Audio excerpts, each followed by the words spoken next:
All right, come on in, everybody.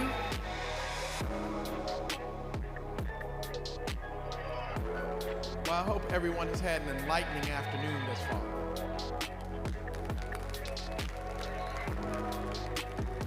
This is why I say FBCLG is the place to be, right?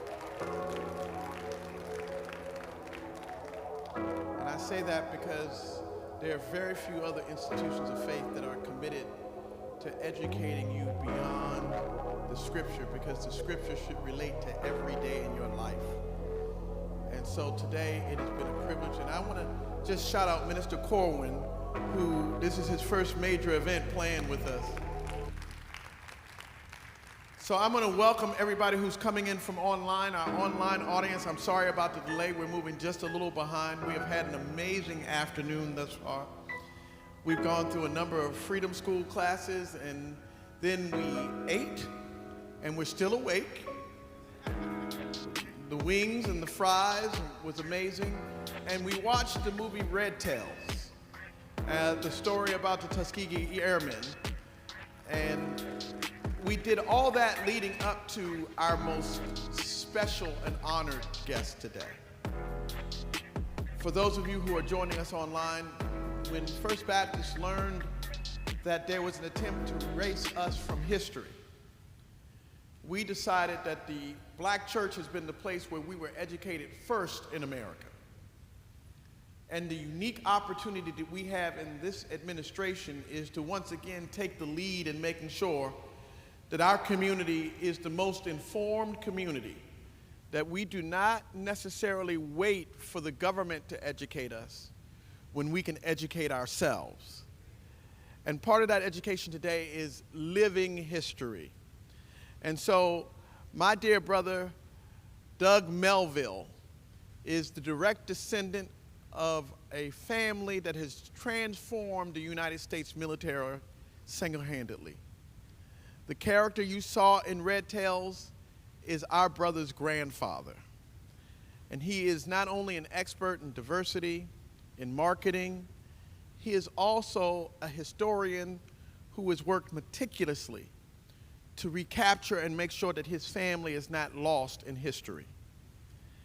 And as you see in this sanctuary, we want all of you to make sure that your families are not lost in history. We all have living history. So without further ado, would you join me in welcoming my dear brother, Doug Melville. Thank you so much. This building feels so good, and I'm so appreciative to be here. Thank you, Adrian Smith, pastor, and some others. So today I want to share the story of the Invisible Generals. And this is the first time I've actually ever done this talk after people watch the movie Red Tails, because it's kind of a different story, but it's a little bit of a behind the scenes of, you know, we see something on TV, but what about the real people? You know, like what actually happens to the families? And if there's one takeaway before I get started that I would want everybody here to really bring home with them, I would like to challenge everybody to write their own story. Know your own family story. The best stories in America are on your couches. They're in the history book. There's papers folded in Bibles. There's stories that your Nana had. We must write our own stories, because only 4% of every book published in the United States of America at a Big Five publisher is written by an author who's black. So because the book is the foundation for television shows, for movies, for all the things we see, we must be the ones that write our own story, and we must be the ones that put in the work, because if not, the stories will just get dissolved and they will become invisible. And that's really what I'm going to share with you today. So if I have a slideshow while I talk, so people can listen to me, but if you're tired of my voice, you could put your headphones on and just look at the pictures. But today I'm going to tell you the story of Benjamin Davis Jr. and Benjamin Davis Sr. So I'm just going to call them Ben Sr. and Ben Jr. And this is the story of the Invisible Generals, which is the first two black generals in American history were a father and a son. And the son was the individual that commanded the Red Tails, and the father was the individual that worked with the president to get the funding to create the Red Tails. And this is the story about how these two men really changed American history. So in 2011, I was invited to the screening of the movie Red Tails, and I was really excited. Other living Tuskegee Airmen were invited as well. 20 or 30 of us, we all flew down to Dallas, Texas for a screening with the creators of the movie and the cast. And it was the first time the families were ever allowed to see the final cut of the movie. And when the theater went dim and the lights went off, everyone was excited to see their family story on television for the first time. But when the characters came out, the names were changed. So when Terrence Howard came out and his name was changed to Colonel Bullard, not Colonel Davis, I looked around to wonder, does anybody else know? Because most people don't know the names of the men anyway, so maybe I'm the only one that noticed. And when I went to the after party, I got a meeting with Oprah Winfrey and some other people who were involved in the movie, and they were like, Doug, you're the general's family. What did you think of the movie?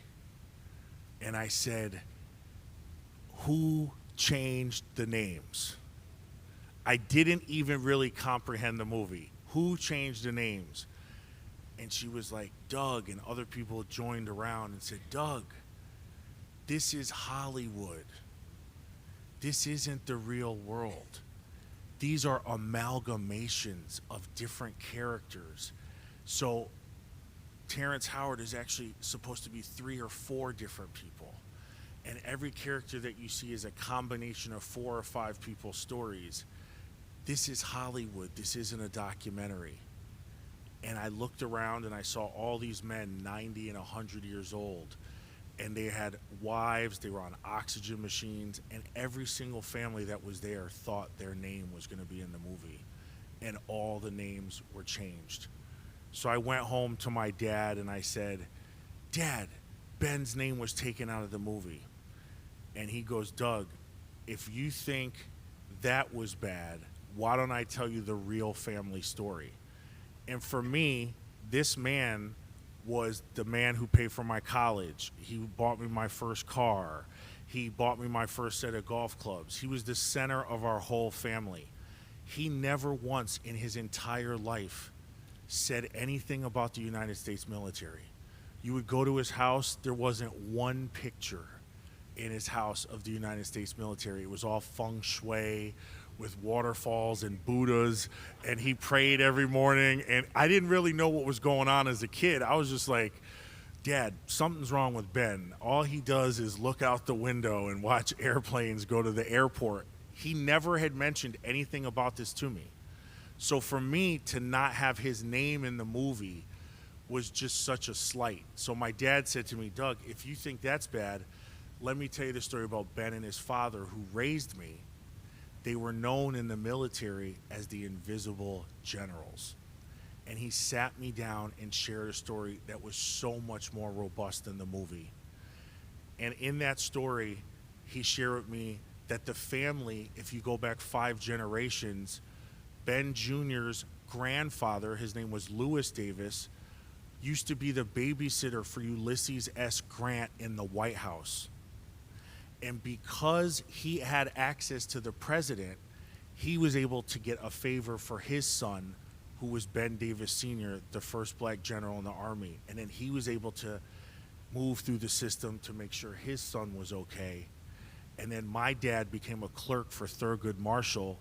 He couldn't be a pilot, but Ben looked out for him, and then my dad looked out for me.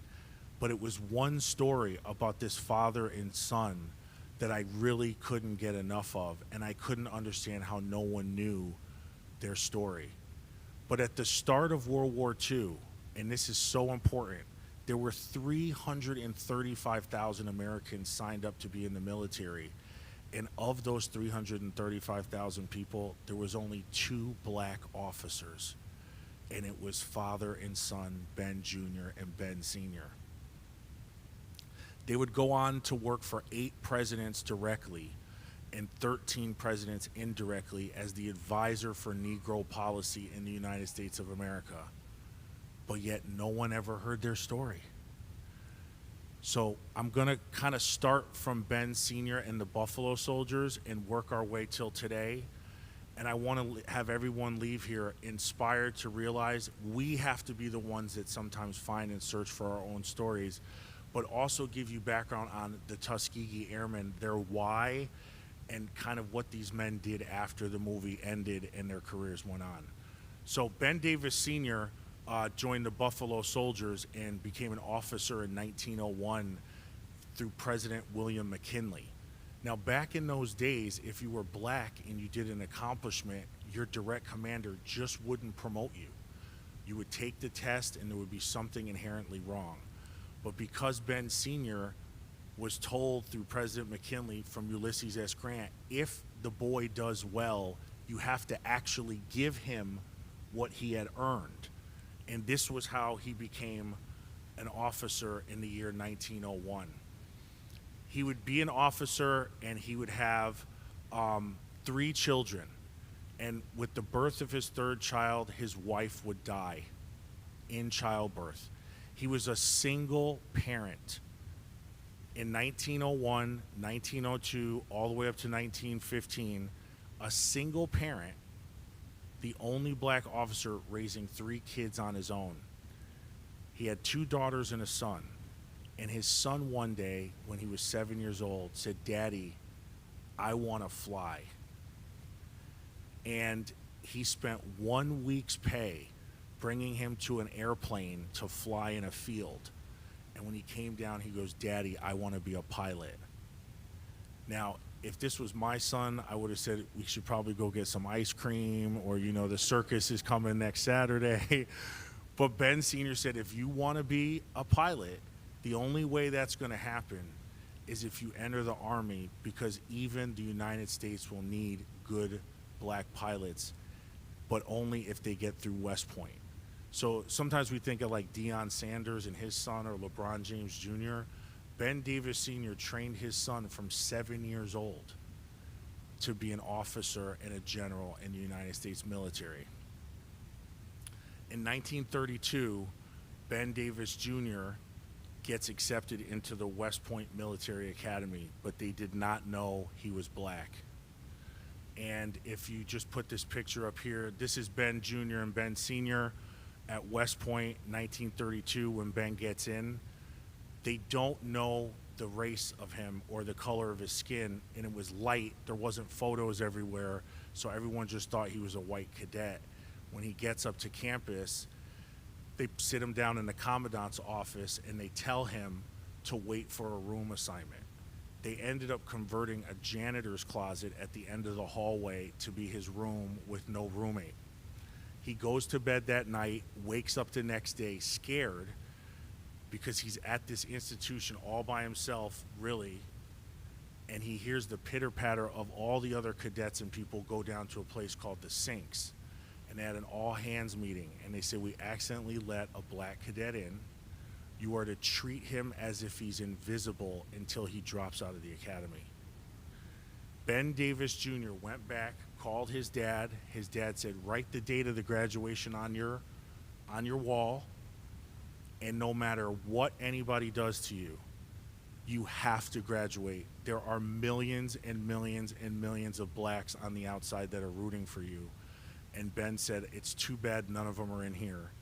And he hung up the phone, and Ben Davis Jr. went to West Point Military Academy for 50 weeks a year, 4 years in a row, without one single human interaction outside of calling him in class or barking commands at the whole group as a whole. He was left outside. He had to eat every single meal alone because no one would grant him the right to sit. He roomed by himself. He wasn't able to go in the library because they segregated all the buildings on campus, so he couldn't have a study partner or a buddy. And he goes through this entire process. And the way West Point worked was if you graduate in the top third of your class, you can pick any assignment in the military. And he wanted to be a pilot. So with 3 months left, after he's been silenced and treated like he's invisible for 4 years, 50 weeks a year, it's almost impossible for me to understand how he got through. And even today, no one can really understand how he got through. But with 3 months left, they tell him, they pull him in the commandant's office and goes, "It is against policy for blacks to command whites. So if you graduate, there's going to be nobody for you to command. Whites don't have to salute you, and you can't give whites commands. So we would like to pay you to honorably discharge and move you to Chicago to start a law firm and send you to law school and make sure that you're one of the best black lawyers in the United States of America." And he said, "I want to be a pilot," and I earned the last third, a top third of the class. And they said, "Please drop out." And he said, "I am not going to drop out. And in fact, if you didn't mandatory fail me in CPR, ballroom dancing, and boxing, which were 3 classes that required a partner, I would have actually graduated first." And he walked out of the office, and in 1936, he graduates from West Point, and this picture of him and his dad is the first sighting of America's first only 2 black officers in the military at that time. And this is the beginning of the story of the Invisible Generals. So because blacks couldn't command whites, what were they supposed to do with these 2 guys? They sent them around to all the black colleges for 4 years, from 1936 to 1940. And they went to those black colleges and they taught Army war strategy, and they taught military science, and they told these black men, when the graduation rate in America for blacks was under 5%, they told these black men, "Keep your head up, keep your chin up, stay right, stay tight. One day we will come back for you, and one day this country will need you." FDR wanted to win re-election. So what he did is he brought on Ben Davis Sr. as the top Negro advisor. That's what they called it at the time. And he said 90+% of every single black in America votes Republican because Abraham Lincoln was the one who emancipated the slaves. But I would like them to switch to the Democratic Party. So they brought Ben Davis Sr. in and said, "What should I do?" And he said, "You have to prove that the military is fair." It was the largest corporation in America if it was a company. And he said, "The first thing you need to do is allow blacks to fly airplanes." And FDR said, "But who would lead that?" And he said, "My son." And that was the beginning of the Tuskegee Airmen. This is Ben Davis Jr.'s first flight as a pilot in 1941. And March 27th this year, Florida will become the 10th state that's made this a state holiday, Tuskegee Airmen Day. And that represents the date they graduated from flight school, March 27th, 1941. So this is a real motion, and we're actually working with the administration, no matter what anybody feels about it, because they want to make Tuskegee Airmen Tuskegee Airmen Day a national holiday in the United States of America.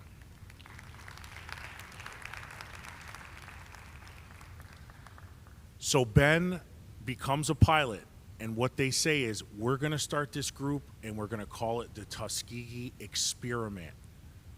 And if you can get other black men to join you through the pilot program, you can start training pilots." And because he had gone to those HBCUs for 4 years, Ben and Ben were able to summon 15,000 men and women, all black, to Tuskegee, Alabama, 1,000 of those men and women were pilots, just men at the time were pilots, and 14,000 people were support staff. Because the military was 100% segregated, if someone worked on a white pilot's airplane, they couldn't work on a black pilot's airplane. If someone cooked for a white cadet, they couldn't cook for a black cadet. So Ben Davis, with no training other than West Point, trained 15,000 people at 27 years old to have a fully operational, segregated military during World War II. And this is the real story of how incredible the Tuskegee Airmen were. And here they are in 1942. Ben had his plane. He named it by request. So when it was written in the logbook, it would always say Ben Davis Jr. by request, as a subtle hint that he was there by request of the President of the United States of America at the time. One of the issues is the guys had the worst planes money could buy, and it was impractical for them to fight during the war. So when there was no more options left on the table, they agreed to give the Tuskegee Airmen the fastest, most advanced plane at the time, which was the P-51 Mustang. But when Ben got the new airplanes and he started getting maps when they were located in Ramitelli, Italy, which you saw in the movie, all the maps Ben was getting didn't have their base on it. So he calls up and they tell him that all the maps are segregated. I'm telling you, they don't really tell the real, this is wild. So Ben tells all the men to paint the tails red so people know we're Americans. And that is the basis of why the red tails are red. And this is the P-51 Mustang that they flew. So the Tuskegee Airmen do great. They come back from World War II. Ben Jr. is successful. Ben Sr. is, hyping him up. And Ben Davis Sr. is then asked to write the integration plan for the United States military. And some people may know this Executive Order 9981 that made the military integrated. That was actually written by Ben Davis Sr. But 2 weeks before, if you look at this picture of Ben Sr.'s face right there with President Truman, July 14th, 1948, he was told 1 week before this day that he was going to be forced to retire. So the press conference was supposed to be President Truman and Ben Davis Sr. collectively integrate the military. But what ended up happening is that the president forced Ben Davis Sr. to retire on July 14th, 1948. And on July 26, 1948, President Truman removed all of Ben Davis Sr.'s name and contributions from the Integration Act, and his name was nowhere to be found. And I have really loving conversations with the Truman Library about this all the time. But people have their own narratives, and once they buy into it, they don't change it. So Ben Davis Sr. pulls his son aside and said, I could do no more. But what I want you to do is remember when we were kids and you worked out every day and you said you wanted to be a 4-star general and a pilot, I need you to go keep on moving on. So Ben Davis Jr. would go on to get a 1-star, 2-star, and 3-star general in the United States Air Force. And the eve of his 4th star, he was supposed to get his 4th star from President LBJ. He pulls him in the Oval Office and said, I have no more political gain if I promote you to 4-star general. I already passed Martin Luther King's Civil Rights Act, and I already put Thurgood Marshall on the bench. So he then forced Ben to retire the night before he was supposed to be America's first black 4-star general. So this is, again, where I would have quit, just keeping it honest. But Ben went on to be the Secretary of Transportation. He created the TSA, Airport Security. He created the United States Air Marshal Program. He created the doors on commercial airlines that lock when you turn them to prevent hijacking and skyjacking. And he was so successful bringing safety to aviation that he worked with President Carter to implement the 55-mile-an-hour speed limit, which was his nickname was Mr. 55. So what a lot of people don't understand is most of these guys got back and they wouldn't give them commercial pilot opportunities. All 1,000 of those Tuskegee Airmen that came back to America weren't able to be pilots because the commercial airlines wouldn't hire them. When Ben was told to retire in 1967 and retired in 1970, he couldn't get one job flying a commercial airplane. So the government had to create a role for him because it looked bad that a 3-star general couldn't get a job flying a commercial aircraft, thinking he would just sit in the corner and do nothing. And he ended up creating the modern airport that we see today with the TSA, the Air Marshal program, and the doors that lock, and the 55-mile-an-hour speed limit. In 1998, after 12 years of lobbying, we get a phone call from John McCain, and we get a phone call from President Clinton's office, and they tell us they would like to make Ben Davis a 4-star general and retroactively give him the 4th star that he so well deserved but did not get it. And there was 2 conditions. The first condition was the star would be given in retirement, which we all knew. And the second condition was the $1.3 million difference in pay that he would have gotten from 1967 to 1998, and the pay that he would get going forward would have to be dissolved, and we would not get the payment. This was only going to be a promotion in theory and in honor, but not the $1.3 million that they would have gotten if he would have gotten the 4th star and retired in 1967 versus having only a 3rd star. His wife for 62 years, Agatha, did not go to the ceremony. And I write about it in the book the night before when she says, Ben, you worked. We did every single thing the government told us to do. We did everything, and we lived, and we survived.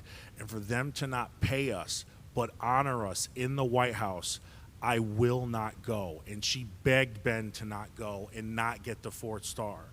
And he said, he was 89 years old, and he said, Agatha, I worked my whole life for this. I promised my dad this. I'm going to go get that honor tomorrow. And this was the first time that I realized, you know, who Ben Davis was in my life, but also in the United States. And he then got promoted by President Clinton to 4-star general, and we never got the money. And it's kind of like a sad state of affairs because he should have had that long ago.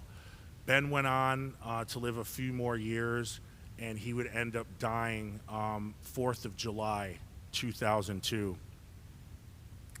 And his last request was in an envelope, and none of the family knew. And when we showed up and we buried him, we went back a few days later, and they had put the headstone up, and the headstone was black. And Ben's final request was he requested a black tombstone on a hill overlooking all the whites in death that overlooked him in life. And he was the last black tombstone at Arlington National Cemetery. And you really should, I tell everybody here, go to Arlington National Cemetery. There are 3 black tombstones, and after him, they no longer allow the practice. So you should, because Colin Powell wanted one. I have a lot of good side conversations because this is just a lot, this story. So I then learned the story, just as I'm telling you all today. And I get a Google alert that West Point was going to name their biggest, largest building after their greatest cadet and their greatest graduate. And I went up to West Point, and my family had never gone back to West Point in 30 or 40 years. And it was always like this boogeyman place that we would talk about in our family, like West Point. But I went up there, and they had a meeting with me in the Office of Diversity, and I just couldn't believe there was an Office of Diversity at West Point. It was just like too much for me to handle. And they sit me down, and they said, we have 3 names that we're considering naming the biggest building on campus: William Westmoreland, Norman Schwarzkopf, and Ben Davis. But Ben Davis got his 4th star in retirement, so he's considered a lesser tier option because the other men got their 4 stars in active duty. And I told them the story like I told you here today, And I just want to share, in 2017, the largest, most expensive building in the center of the campus is now called the Benjamin O. Davis Jr. Barracks.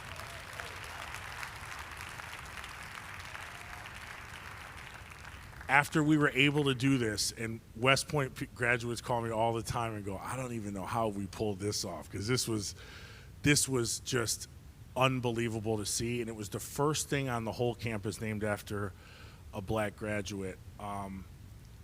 So after this happens, we go to the Air Force Academy. And the Air Force Academy, there's a book called The 13 Men Who Created the Air Force. There's 12 monuments and statues of 12 of the men, and the 13th man was Benjamin O. Davis Jr. And in 2019, as a thank you to the family, the Secretary of Transportation Aviation opened the Benjamin O. Davis Jr. Airfield, so every single new cadet in the Air Force Academy not only takes off in Davis Airfield, but the planes all have red tails with his name on it, so every single person in the Air Force learns to fly with a red tail plane. And I tell all this to you to really ask you some questions to yourself.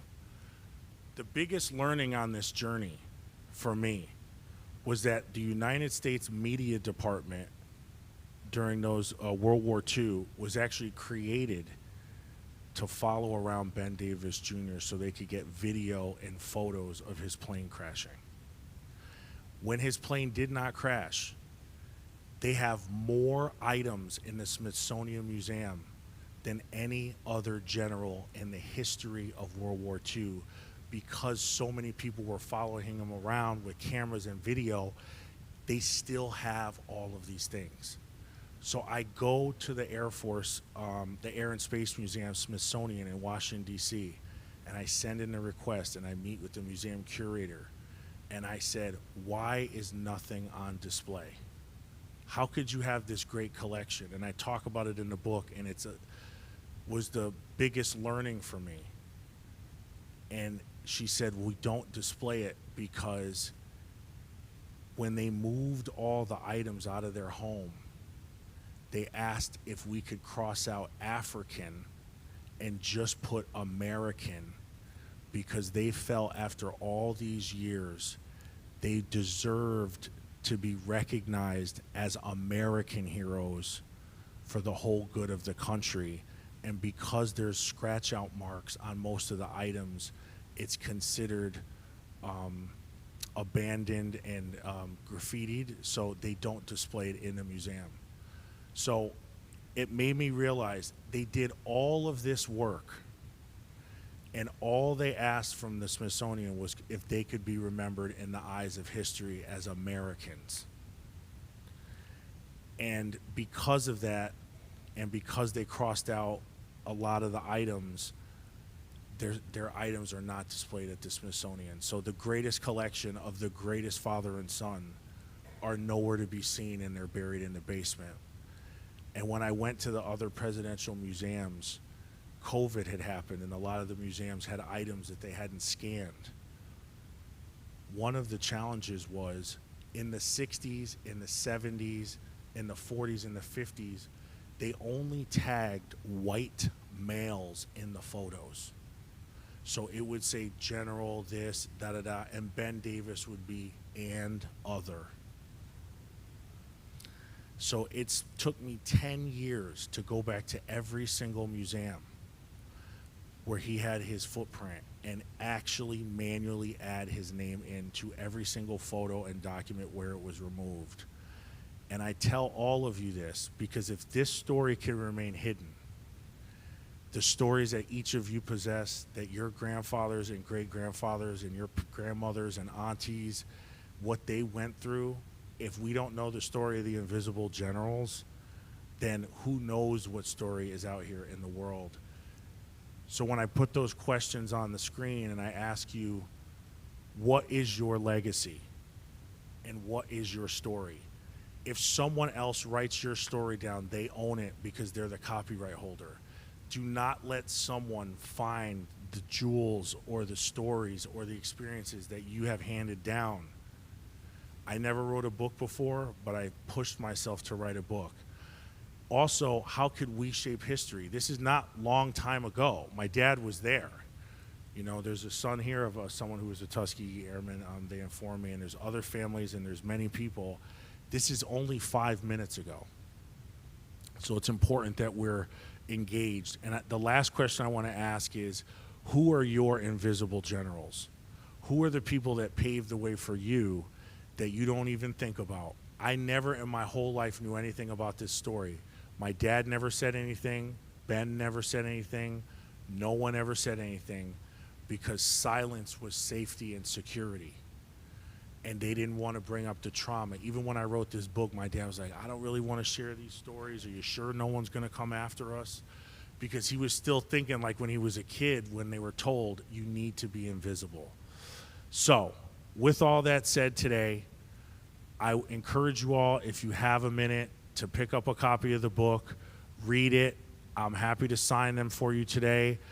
But the second half of the book is every single step I took to uncover my family history. And it's a step-by-step guide. And if there's one thing that I can encourage each of you here, is to put in that time and realize the best stories ever told are sitting on your couch, and that you may need to be the one in the legacy chain. And your contribution may not be service to the country, but your contribution can be ensuring that the media platforms that we have are able to tell and share and bring your story to life. So I'd like to thank the church and the pastor and Dante and everybody for having me. And I'm happy to answer any Q&A and sign books and hang out, and we could play spades. You know, if someone gives me a good partner. I don't know anybody in here, but if someone gives me a good partner, you know, we can do that. But I do want to, you know, encourage everybody here, and it's not to be a downer. It's to say we can be the change, and we can write our own movies and own our own stories. So when George Lucas makes Red Tails, I appreciate him, and I'm thankful for him, because if the awareness wasn't up there, who knows if I'd be here. But also, we should own our own stories and make sure that we are not made invisible throughout history. So if you want to ask questions, if you want to come up, I see you, young lady in the back. Oh, Hello, excuse me. oh. Hello. So if you want to ask a question, you're going to have to either come to the mic, or if you're unable to walk, I can bring you the microphone. Okay, so I will bring you the microphone, but if you can walk, if you are able, we're going to ask that you walk up to the microphone to ask your question.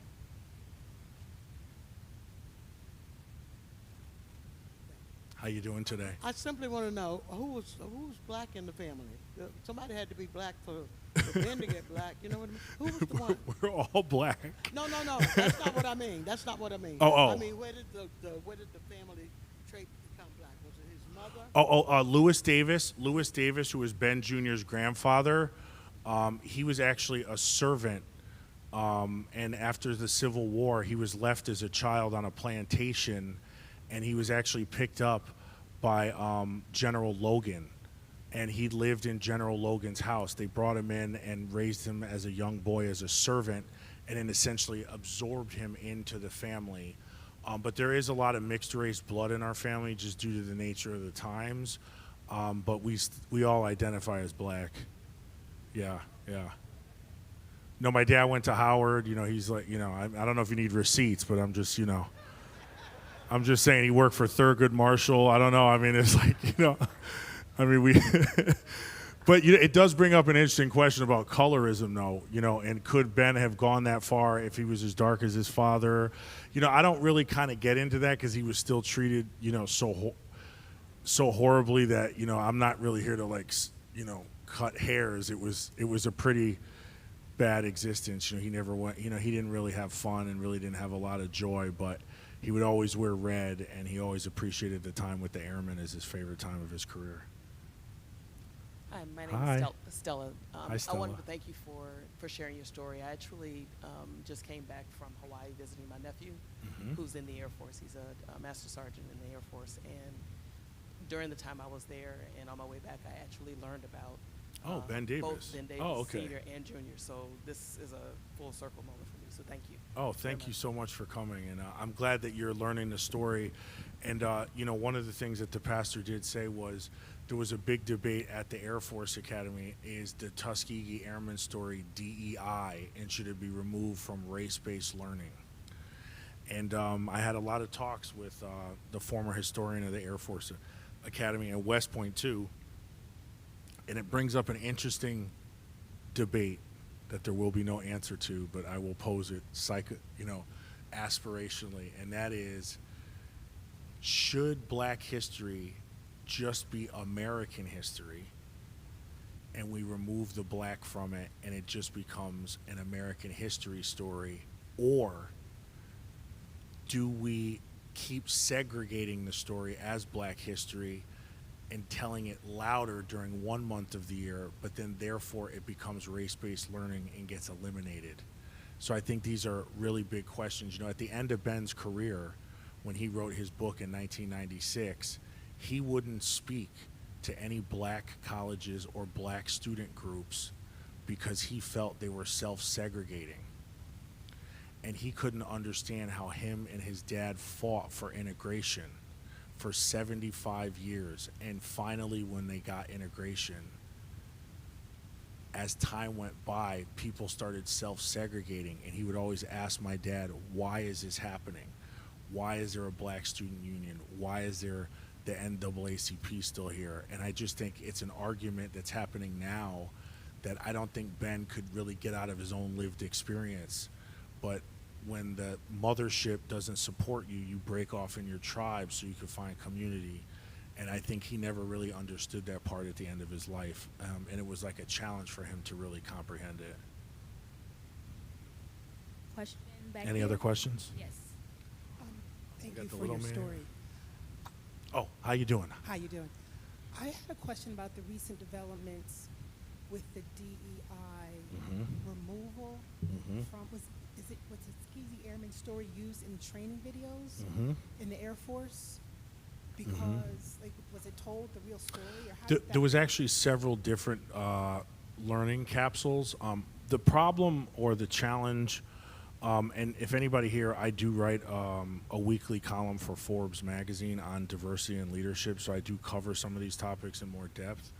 But one of the issues that's happening is that when the president launched the executive orders about ending illegal DEI, radical and illegal DEI, one of the things was they never defined it.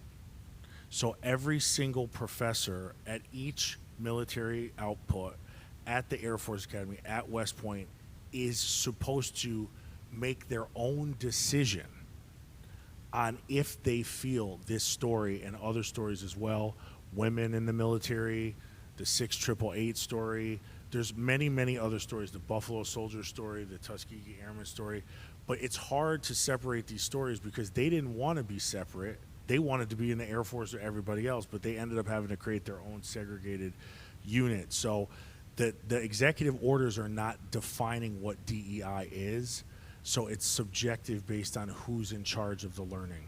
But there were multiple videos, but they were all added back. Yeah.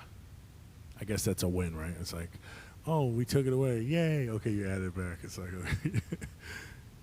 Oh, yeah, go ahead. Yeah. Okay, thank you for this presentation. So I have, it's out of curiosity, just like they have at the Tuskegee University, the monuments, I think a model of the plane and some of, when the father and son went to the other HBCUs, is there an area? Would you know if there's an area in any of those colleges? I've never seen one. Okay. No, they're just starting, actually they named 2 housing projects after them, and I said, well, maybe we could name something else, but we could do that too. But, I was like, man, they named veterans villages. There's 13 high schools named after them. There's 2 housing projects named after them. But there's no, that I know of, any black colleges, any statues or honors to them outside of, there's one in Wyoming because that's where Ben Sr. was stationed. And so the answer to the question is no. No, they're not. Oh, yeah, go ahead. I just wanted to ask, correct me if I'm wrong. Oh, hi. Oh, Mm-hmm. I understand that the Red Tails are raising funds to create a museum that would house those, the planes that they flew back then, or replicas of those planes that we could visit. Is that That's a true? great question. If you go to the African American Museum, the Smithsonian African American Museum, there's one of the planes, an original plane hanging. The tail on that plane isn't red because it had been painted over after the war, but there's an original plane. They're going to open up at the Air Force Academy a Tuskegee Airmen Memorial and Walking Outdoor Museum at the Davis Airfield that they're working to raise money for now. And they have life-size planes that were created by Boeing that they donated through. But there's no one singular red tail museum, except if you went down to Tuskegee, Alabama, and where they trained. There is a pretty nice, they've turned a few hangars into walking museums. They just really redid that because the weather had actually ruined most of the original items. And see, that's also the problem because it's a Parks Department museum. They don't get the funding. It still has a dirt road. The rain ruined all the original stuff. The stories, see, that's what I'm saying. We have to keep all these stories and keep working them because they're not really investing in our stories. But Tuskegee, Alabama, the Air Force Academy in 2 years, and the African American History Museum in Washington, D.C. would be where you could see the most. Hi. Hi. One is an observation about DEI, and the other one is a question about representation. The comment about DEI is that we have the first African American woman Supreme Court Justice. We have the first African American woman Vice President. We have the first Latina who is a Supreme Court Justice. We have another black male who is a Supreme Court Justice. We got Colin Powell, who was Chief of the Joint Chiefs of Staff, right?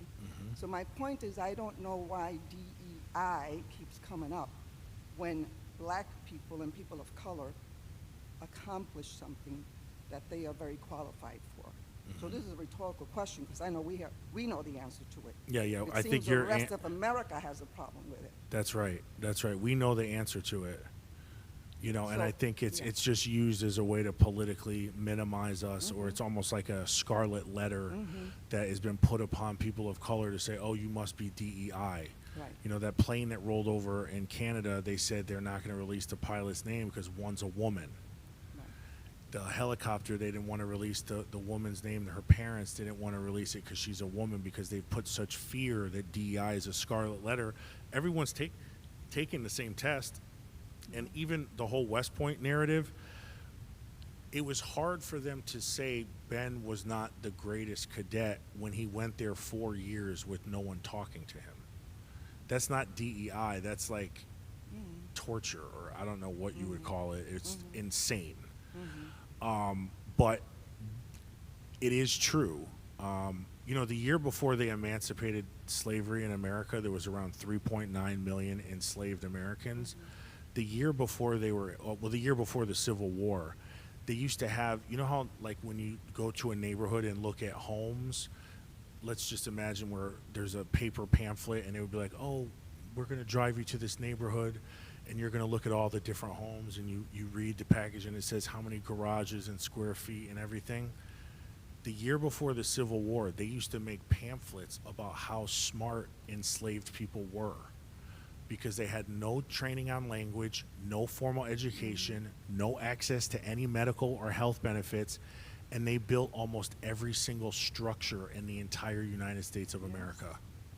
So they used to be elevated as the smartest, most educated group of people in America. Then, when they were told that they had to pay them and that they weren't property, then all of the magazines were burned and they were told that they were lazy, they were not efficient, they ran from fear, and it was just a whole game around language and propaganda. So we have to realize we are the arbiters of our self-worth and that we can't always look for external people to validate us. My question about the Smithsonian and, Yep, and the work that can't be displayed because of the marks. So there are artisans that are metal workers. They specialize in metal. So you can't find someone who specializes in that to be able to. Yeah, well, you know, correct that? it was a larger conversation with them to say, display it just as it is. Tell the real story. See, the problem with this story is that it's so real, people don't know where to do with it. You know, it's like West Point and we work together and we're very positive, but there's also, you know, some little bit of tension because it's like the story isn't really a good representation of the institution. Understatement of the year, but we try to work together. So I think the Smithsonian's kind of the same vibes. This gentleman, right? Ma'am. This will be our last question.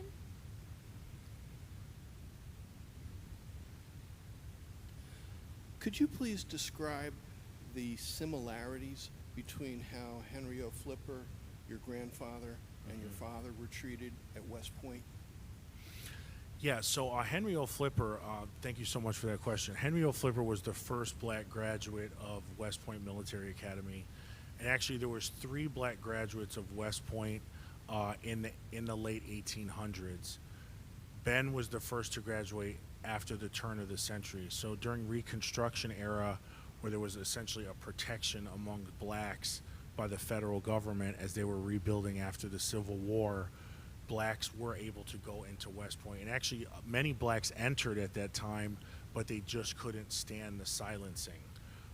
Henry O. Flipper's treatment, as well as the other 2 cadets, was extensive silencing, but it wasn't 100%. But the challenge with those individuals were once they got out of West Point, they were written up for petty crimes. One of the first 3 graduates said they stole money.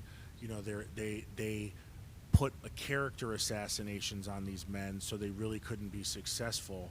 And because blacks couldn't command whites, they were forced to work with the Buffalo Soldiers and the Harlem Hellfighters, which wasn't negative. It was an opportunity to be in combat. But the challenges that they had were they weren't given enough opportunity once they were in the Army to actually accomplish the goals that they could have, because their characters were assassinated even though they were still living. So their treatment, I don't know exactly their day-to-day treatment, to be quite fair and honest with you, because I mostly just understand Ben's, but I know that they had some level of community, but I don't know to what extent. I just know that after they got out, they really weren't given the opportunities that they should have been given, because at the time, West Point grads were 200 or 300 people a year total. So if you were a West Point grad, it really meant something. So these men really should have been honored. And West Point has the Henry O. Flipper brunch every year, and that's an event where they honor the first black graduate of West Point.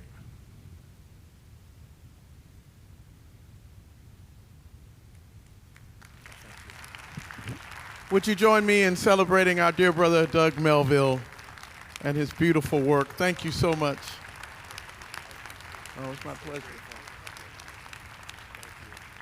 So the book is Invincible Generals, and in just a moment I'm going to have Minister Angela take Doug out to the table. If you'd like the book, he'll sign one for you personally. Let me just close by telling you a couple of things. Tomorrow is Sunday in Black. You also have an opportunity to bring your family's picture. He's raised something that we've been talking about here for the last several years. You have history. And so we honor your family's history. The second, and I will make sure we have it, is there's a beautiful book called The Silencing of History. And there's an African proverb that says, the lion can write the history of the deer, because the one who wins tells the story. What Brother Doug is helping us to do is to understand that our survival is winning, that we now have to rewrite our own stories so that we're not caricatured, It's very important.